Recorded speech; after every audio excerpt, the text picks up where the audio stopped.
यशस्वी प्रधानमंत्री माननीय नरेंद्र मोदी साहेबांचे, राष्ट्रीय अध्यक्ष नड्डा साहेबांचे, अमित भाईंचे आणि राज्यामध्ये कार्यरत असलेले आमचे प्रदेशाध्यक्ष माननीय बावनकुळे साहेब आणि माझे नेते ज्यांच्यामुळे खरं तर भारतीय जनता पार्टीमध्ये माझा प्रवास सुरू झाला असे माननीय देवेंद्र फडणवीस साहेबांचे, भारतीय जनता पार्टीच्या जिल्हाध्यक्ष आणि संघटनेचे प्रत्येक घटकाचे आमदार, माजी आमदार सगळ्यांचे ज्यांचे आशीर्वाद मला मिळाले या सगळ्यांचे मी मनापासून आभार व्यक्त करतो. कारण की या सगळ्यांच्या प्रयत्नांमुळेच खरं तर आज राष्ट्रीय निवडणूक आयोग समितीने त्या ठिकाणी माझं नाव निश्चित केलं. मला पूर्णपणे विश्वास आहे की जो विश्वास माझ्यावर ठेवलाय संघटनेतल्या प्रत्येक घटकाला बरोबर घेऊन निवडणुकीला सामोरं जाऊन परत एकदा देशाला प्रधानमंत्री म्हणून नरेंद्र मोदींच्या जे काही 405चा नारा आहे त्यामध्ये नगर जिल्ह्याचा वाटा मोठ्या प्रमाणात राहील असं मला विश्वास आहे.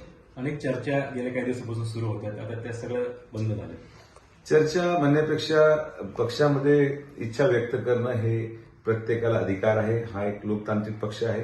प्रत्येकाने इच्छा व्यक्त केली, पक्षाने परत मला संधी दिली तर मला विश्वास आहे की जे लोक त्या ठिकाणी इच्छा व्यक्त करत होते ते देखील बरोबर घेऊन त्यांना एक चांगलं काम आदरणीय प्रधानमंत्र्यांसाठी भारतीय जनता पार्टीचा प्रत्येक घटक महायुती म्हणून आज राष्ट्रवादी असेल, शिवसेना असेल या सगळ्यांच्या बरोबर येऊन महायुतीचा उमेदवार म्हणून त्या ठिकाणी माझी नावनिश्चिती झाली आणि मला वाटतं की तिन्ही पक्ष मिळून एक चांगलं सकारात्मक काम या जिल्ह्यामध्ये करून दाखवू. गेल्या काही दिवसापासून निलेश लंके जे आहेत ते तुतारी चिन्हावरती लढणार आहे तुमच्या विरोधात.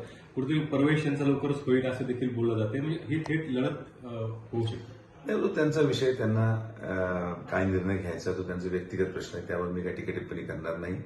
त्यांनी निवडणूक किंवा कोणी जरी निवडणूक लढवली तरी आमचा मुद्दा हा विकासाचा राहणार आहे.